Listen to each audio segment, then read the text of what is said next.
Thank you for joining the movement today. I'm your host, Lorianne, and yes, I'm a MOOB. That's a mother of only boys.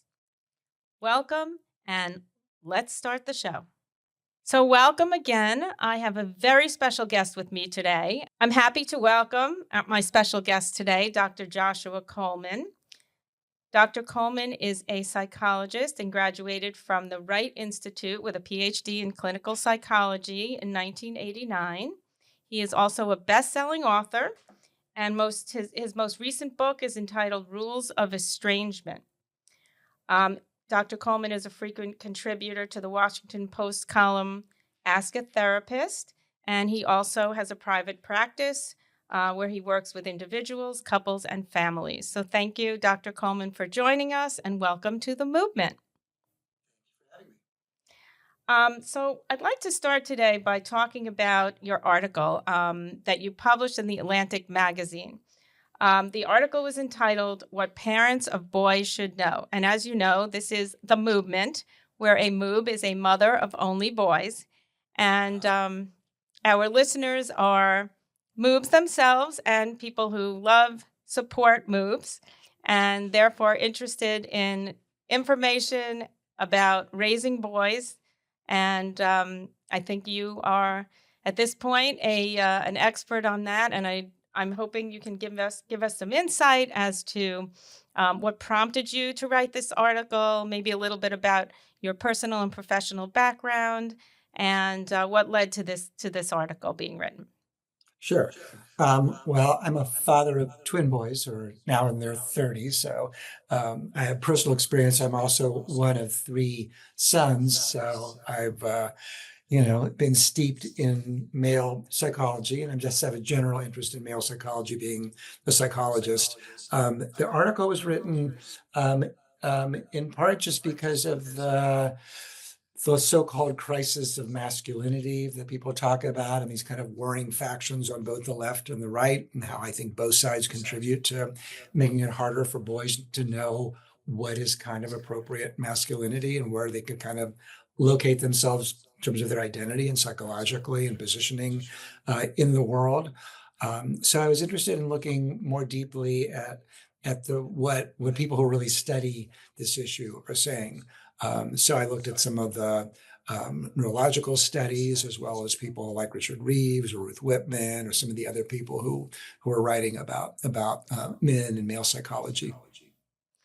Okay, and I know you mentioned in your article that as a child yourself, you were given some type of a nickname. You were considered a little bit more maybe emotional than the stereotype of what boys should be. So tell us about that and how that shaped you as a father going forward. Oh yeah, I mean, I used to cry when I was a kid. I suspect I cried at a normal rate, maybe. I don't know. Maybe not. Maybe I was a big crier. My parents used to tease me and call me Tiny Tears as a result of it, which was a name that I hated. So Was there a doll named Tiny Tears? I think I remember something along those. That's what I thought. right, there was a doll that actually cried. You put water in its back and it would cry. So that was the moniker. So I swore if I had boys that I would not tease them about their you know being vulnerable or showing signs of weakness, which I think for the most part I did a decent job with. It's not I wasn't perfect. Like I think in the Atlantic article I mentioned at one time it was like winter in California, which is like nothing what I grew up with compared to what I grew up with in Ohio. Um, but they didn't want to take the trash up because they said it was too cold. And I said, "Oh, you guys are just such sissies, that you won't do this." They're like sissies because they were old enough then to know that I was like crossing some line. Um, but that was probably the extent of it. Um, but I was aware of how my communication could impact them. But I was also aware of not wanting them to just be sensitive. I also wanted to socialize them into kind of what the advantages or the strengths of being more sort of not really traditionally masculine, but what sometimes gets thought of as being traditionally masculine, which would be to be more resilient, to kind of toughen up. There's places where, you just should kind of put your big boy's pants on and not complain. And I don't think, as a psychologist, I don't think every emotion has to be empathized with and understood and litigated. I think there's a place for because I said so, without being an authoritarian parent. So I wanted them to have both. I wanted them to both have complete access to their vulnerability and not see that as a sign of weakness. But I also wanted them to have access to the part of which sometimes gets labeled as more traditional male psychology, which is sort of more resilient or even aggressive in the ways that aggression properly handled can be a strength. Right. I think often as parents, we go for balance. We look for balance in whatever we're doing. But as you mentioned, we're not always perfect as parents. And I think that parents have to acknowledge that we shouldn't be so hard on ourselves all the time. We do the best we can. And if we have the best motives, that's what's really important. I'm just looking at your article, and I see, I'm going to quote here that you recall messages from parents, coaches, and peers not to be a wuss, and above all, not to be vulnerable. But you go on in your article to question that and cite research to the contrary. So why don't you talk to us a little bit about that and tell me what the research showed and what you feel maybe it was contrary to what that statement was. Yeah, I mean, boys need the same thing that girls do. I mean, the sociologist Barbara Risman said, maybe that boys need a gender revolution as well. At this point in time, girls are kind of told they can be anything. They can be a doctor or a nurse if they want to, or a stay-at-home mother, and everything's kind of open for access. Whereas what you can do to be properly considered male or masculine has become more and more constrained and defined. And it's sad because the research shows that those kids who have full access to their feelings, who can be vulnerable or strong or tough, but can make decisions about it, and that it's not completely constrained by these rigid ideas about what constitutes proper identity, just do better in life because they have access to the full range of feelings and experiences. It's when people feel like, well, I shouldn't feel that, that's wrong. It's kind of like right now there's this crisis of male unemployment, but it's not because the jobs aren't there. The jobs are in teaching and in psychology and in nursing and in healthcare, but so many men won't touch those jobs because they've been branded as somehow feminine or female, whereas jobs that were forbidden for women, 20 or 30 years ago, engineering, medicine, law, et cetera, have all been opened up and expanded. And now women are outpacing men, both in terms of college educations, my field of psychology, medicine, et cetera, whereas men are falling more and more behind because of these misguided ideas about what constitutes masculine behavior. And as a matter of fact, so two things. One, you noted in your article, it wasn't always like that in American culture, that men were encouraged and always did show their feelings and were more demonstrative until, from what I can recall, what did you tell me? Teddy Roosevelt. And there was a change in American culture and this emergence of tough male masculinity. And to this day, when you look at, and we're not really getting political here, but we look at, all the way on the right, all the way on the left, we see diverse definitions of male masculinity. And somehow I hear what you're saying about women, and I think it maybe took decades for women to come as far, and maybe we need a male revolution, although it may take a while to see the difference there also. Yeah, absolutely. No, it did take decades to kind of turn things around for women so that they have the kind of opportunities that they have. There's still a ways to go. Women don't tend to inhabit as much of the C-suites and upper corporations or in government. But yeah, historically, if you look at letters that men wrote to their mothers in the Civil War, they sound very romantic. How I long to sit with you and have you comb my hair. And they're really loving and really tender. And it wasn't really until the late 1800s that all of that began to change, and a matrophobia set in with the idea that a close mother-father relationship was going to lead to schizophrenia, homosexuality, general weakness, other kinds of psychiatric illnesses. And so women were blamed, as they in some ways still are, for any kind of, quote, weakness on the part of men. So as the historian Stephanie Kuntz said in that article. She said, the opposite of a man wasn't a woman before, it was a child. Whereas now it's like the idea of, the biggest insult you can tell a guy is, oh, you stop being a girl. Every Right. Or a mama's boy, right? A mama's boy. Right. Right. Yeah. And every movie that has the military in it, has the guy, the recruit taught the drill sergeant talking to the raw recruits and calling them, okay, girls, all right, ladies, like that's the biggest insult in the world. So what that means is that these younger kids are being imbued with this idea that anything remotely feminine is bad and should be warded off. So more worrisome is that it breeds a kind of a misogyny that's been now associated with these kind of right-wing hate groups and terror groups. They also are very intensely misogynistic. So it's not only bad for that child or that family, but the way that it gets sort of spread out as a risk to the society at large. Absolutely. And I actually did some reading myself, and I saw that an extremely high percentage of serial killers, criminals are in fact male. So much of that is attributed to the fact that possibly, or at least the biology shows, let's talk about a little bit about the biology, that men really need that nurturing. Probably as much or more than women. And the lack of that leads to issues with men and can lead to behavior like that. So tell us about the biology. Right. No, the biology is fascinating. I mean, men are born at least a month behind women in terms of their just neurological brain development, and those differences can become compounded over time. And so that's the way men need more paternal or more parental regulation to help them calm themselves down and to regulate themselves in ways that girls kind of come into the world better suited to do that. Like, for example, I have a daughter and twin boys. My daughter was much more able to kind of sit by herself and read and the like. And whereas my boys were always kind of like, just running around wild and just needed a lot more intervention to get them to behave.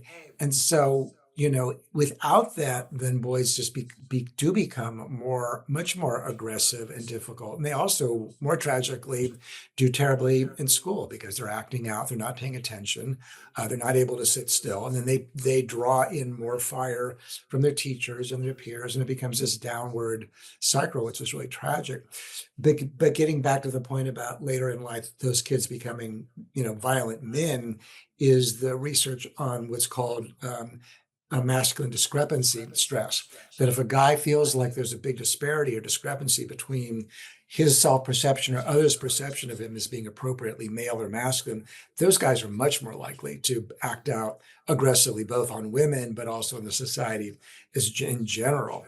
So one of the ways to think about this is that the energy of being a man has to be kind of appropriately harnessed in order for the Mhm. society to function well. And parents are kind of the front line in that effort, but societally, we also have to do a much better job of giving the parents kind of resources to help parents raise boys and help schools manage boys as well. Absolutely. Because early intervention and, teachers and parents nurturing their sons at a young age may make all the difference. And it does seem like much of a nature versus nurture situation. So tell us, as parents, in your professional opinion, what do we do as moms, as parents out there, to help nurture our sons? Because, like you say, I have three boys who are also now grown, three of them. You can imagine that every surface in my home was some kind of a field. My laundry baskets were amazing basketball hoops. We had hockey goals and everything, balls bouncing off the walls. Um, Not easy to harness that energy, not easy to sit them down for coloring or a quiet book. Um, is that biology? Is that, cultural? Is it a little bit of both? And how do we deal with that? I mean, it's some of both. I mean, boys, in fact, are more active. It is harder for them to sit still. They're much more likely to have ADD and ADHD and a host of psychiatric issues as well as they get older. Mm. So there is a biological aspect here that we can't ignore.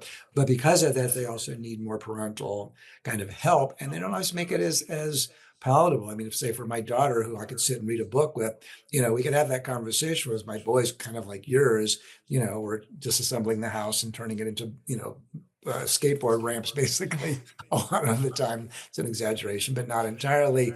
Required more patience and more parental intervention. And the research shows that both fathers and mothers don't talk to sons as much as they do their daughters, and they don't use as much nurturing language, like particularly fathers with sons. When they do talk to them and address them, it might be more around calling them, champ or sport, or them using language that's much more highlights competitiveness and aggression. Whereas with their daughters, it might be much more tender. Just in general, what that means is that boys are sort of deprived of learning an emotional vocabulary. So when I used to work a lot with couples, one of the things I would find was that men sometimes just didn't know how to advocate for themselves because they didn't really understand themselves because they just didn't have the language. And sort of Mhm. my role as a psychologist was really helping them to put words to their feelings, because so many of them had deficits because parents weren't really talking to them about their feelings. And then feelings themselves become somehow forbidden, because that's also a sign of being, you're not supposed to care about your feelings or know what they are. And that's also a sign of being weak or whatever. So, Right. um, so I think the more parents can know that, their boys actually need them to talk with them about their feelings, and help them label their feelings and spend time with them and not be too put off by the ways that boys can be more, challenging, the better the boys are going to do. Right. I also did learn, basically that my boys needed to burn off that energy. And so what we would do is, go out and set up an obstacle course, let them do what they needed to do. And then they were much more apt to sit down when they got a little tired, especially if you put a little food in front of them. Those conversations came a little easier and so forth. And in my case, in my house, I had three boys, and as do a lot of my listeners here, have no girls. So I would assume when you do have a girl or girls, daughters in your house, that helps maybe the dynamic a little bit even out. But as mothers, I think we are women. We were young girls, and maybe it's our place to step in and and be a little more conscious of speaking with our boys, using that language, encouraging that language, and I also think in a lot of cases, hugging our boys. Um, I actually sign off my show, every so often, and for no reason other than I feel the words were close to my heart, and I say, "Hug your boys, trust your instincts." I think a lot of times we don't touch our boys as much, as we do our daughters. No, that's true. Both fathers and mothers are less affectionate with their boys, and again, it's this idea that somehow that's going to make them weak or gay or something else, and it's really wrong-headed, because boys need it as much, if not more than girls do, because they're kind of born, into the world with a little bit of a deficit, and if that doesn't get addressed early on, that can kind of follow them through life. I mean, girls are, Absolutely.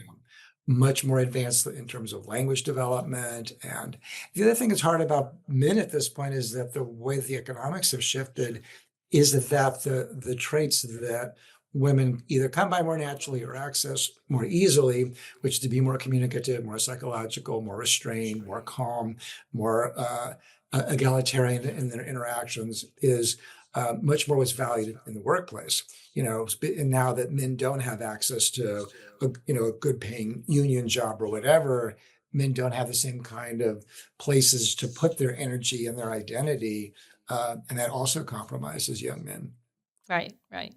So the takeaways I think we might have are: reach out to our boys, spend some time nurturing them, work on that cultural revolution, and trying to help bust through the stereotypes, and understand that we're trying to raise boys to become good men and good husbands and good fathers, and it's okay to maybe channel that affectionate side and that other side that they need it.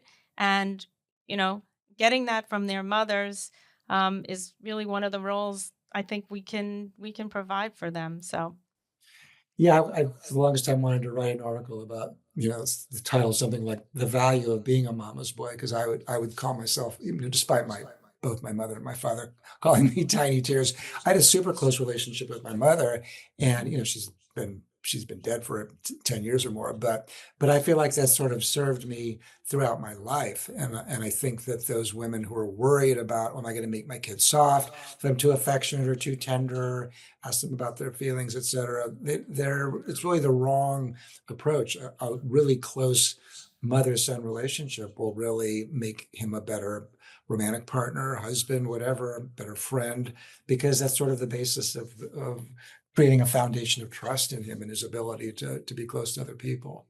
absolutely. And we can't underestimate the power of the dads and the males that are in the boys' lives because, I also subscribe by the do as I do, not as I say type of mantra. And, you know, kids in general, they really watch. They see what's going on, and when their dad or the male in their life is affectionate toward their mother and other people and how they act makes a big difference also. So something to keep track of. Absolutely. Absolutely. Well, I want to thank you today. I think you gave us some great insight. I encourage everybody to read your article. It was published in the Atlantic magazine. I think that was April. Was it not April of 2025, April 30th? So everybody can look that up online and look out for your newest book, Rules of Estrangement. I actually saw a little clip of you on Oprah discussing it, so I thought it was good reading, and that's next on my list. And I do want to thank you for your time today, and come back and visit us again soon. All righty. You have a great day. Thanks. Bye bye. So that was very enlightening, and I hope everybody will go and read Dr. Coleman's article that was published in The Atlantic in April of 2025 entitled What Parents of Boys Should Know. I think he gave us some valuable information, and I don't know about all of you, but I'm anxious to call my boys, give them a big hug when I see them next, and work with my grandson as well on communication and nurturing and do my part. So I think we as moms do have a lot of influence in helping our boys, our sons, our grandsons thrive. And this was an interesting take on the subject. So thank you, Dr. Coleman. Okay, so before we finish up today, we have our signature segments to work through. And the first one is MOOB Mail. Here comes the MOOB Mail. Oh boy, it's that time. Ooh, mail's here. Your voice meets mine. From your heart straight to our trail. Let's open up that mail. Okay, so I am extremely overwhelmed by the fact that so many of you have actually sent MOOB mail. I have to tell you that when I started this podcast, I didn't know where it was going to lead. I didn't know how many of you would communicate, reach out, visit us, view our website, our social media, and I am completely just grateful about how much positive feedback we've gotten. We did get several letters of mail, and I selected two of them today. The first one was interesting because I felt that it worked with Dr. Coleman's visit. It was written by somebody named Amy, and she wrote, "My boys used to be so huggy when they were little, and now they communicate basically in grunts. They are 15 and 17 years old. How do I show them affection without embarrassing them?" So that's interesting to me, Amy, that you are interested in showing them affection, which I think, as we learned today, is a great thing. And we don't want to embarrass our boys because we know that, culture dictates they don't want to be seen as mama's boys. So I would just tell you my opinion, and I would love to hear other people's opinions as well. So feel free to reach out and let me know. But I think that there's a time and a place for affection, and we should absolutely um, show them our affection, hug them when we can, and maybe just do so more in private. Maybe cuddle them while we're reading a book. Maybe your time is before bedtime when you can have a few moments with your boys. And I do think also they're 15 and 17, which is, the in between years, let's call it, where they're still finding themselves. So if they're like my boys as they get older, they will appreciate you and your affection, and you will also realize, as I see my sons with their own children and their wives, and somehow it's in them because I see them giving them affection to their children and the way they are as parents. So hang in there, do what you can. Once in a while, they may be embarrassed, but they'll know that it's because you love them, and I think that's perfectly fine. We also got something, MOOB mail from somebody named Lisa. This was not a question. I feel compelled to read it because it brought me so much joy. It says, "Thank you for this podcast. I have 4 sons, and I never thought that there are so many others out there who feel like I do." And I have to tell you, Lisa, when I did get this message from you, I tell you that this validates why I did this podcast in the first place. I really feel that there's a community of women like us out there, and we need to communicate with each other. We need to communicate so that others hear us and understand that we go through a lot of the same things and we have a bond because of that. So thank you for your mail. I appreciate that. Our last signature segment is called the Confession Corner, and it's now time for the Confession Corner. Lean in close, have no fear. It's the Confession Corner, no judgment here. So our confession today came from Nicole. Nicole says, "My youngest is almost 2, and I still can't believe I have 3 boys. I'd like to confess that I want another chance at having a daughter, even though my husband is completely done." Well, that's interesting. I think you have to work that out amongst yourselves. And Nicole, I don't think you're the only person who feels that way. But I also feel that you should really communicate with the other moves out there. You have a child, you should, in my opinion, want to have a 4th child, not just want to have a daughter. And if, in fact, you do want to have a 4th child, maybe it's something that's worth a further discussion with your husband. But you should also know that many of us who, like myself, have 3 sons and do not have 4 and did not have another one nor have a daughter, feel complete, feel happy. We're on the other end of that because my boys are 36 to 31. And I feel blessed and complete with my 3 sons. So however that works out for you, I'm glad you confessed that to us. And hug your sons because I'm sure that they have a mom who loves them and will bring you years and years of love and laughter. That's what I wish for you. Okay, so that's the end of another episode of the MOOBment. I am so grateful that you've joined us, and I am grateful for Dr. Joshua Coleman for joining us today as well. Before I do go, I want to remind you all to visit us on social media. We have an Instagram at The MOOBment. We are on Facebook. We have a website, www.themoobment.com. And I'm going to ask you if this episode resonated with you, if you enjoyed it, can you please give us a wonderful, glowing 5-star review? The reviews mean an awful lot to us within the podcast ecosystem. And please review our podcast on Spotify, on Apple Podcasts, wherever you listen to your podcasts. So until next time, I want to tell you to hug your boys, to trust your instincts, and remember that where all boy moms belong is right here. Oh,